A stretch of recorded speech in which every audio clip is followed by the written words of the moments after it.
દરેક નાગરિકને ગૌરવપૂર્વક જીવન જીવવાનો અને એના માથે છત હોય એ મૂળભૂત અધિકાર આપ્યો છે।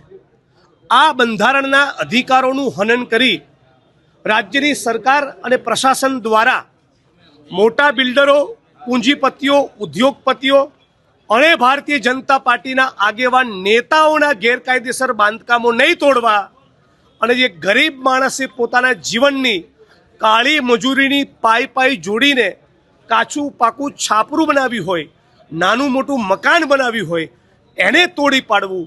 આ જે ભારતીય જનતા પાર્ટીની નીતિ રાજકોટ શહેરમાં, સુરતમાં, વડોદરાના, અમદાવાદમાં આપણે જોઈ રહ્યા છે। કોંગ્રેસ પાર્ટી એની વિરુદ્ધમાં છે।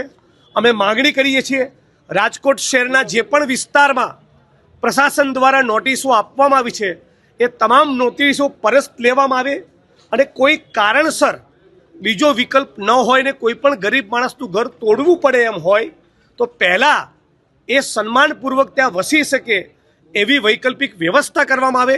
એ વૈકલ્પિક વ્યવસ્થામાં એમને શિફ્ટ કરવામાં આવે, એ પછી જ ગરીબ માણસનું મકાન તોડવું જોઈએ।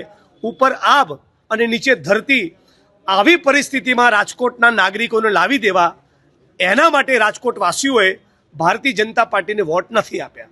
એટલે મેં કોંગ્રેસ પાર્ટી તરીકે માગણી કરીએ છીએ, રાજકોટ કલેક્ટર સમક્ષ આજે રજૂઆત કરી છે, કોઈ પણ સંજોગોમાં ગરીબ માણસને એના આશિયાના, એના ઘર, એના મકાનથી બેદખલ કરવામાં આવે નહીં અને 1% કેસમાં પણ કોઈનું મકાન તોડવાનું થાય ભવિષ્યમાં તો યોગ્ય વૈકલ્પિક વ્યવસ્થા આપવામાં આવે અને ભારતીય જનતા પાર્ટીના નેતાઓના અને પૂંજીપતિઓના જે ગેરકાયદેસર સ્ટ્રક્ચરો છે પહેલાં એને તોડવામાં આવે।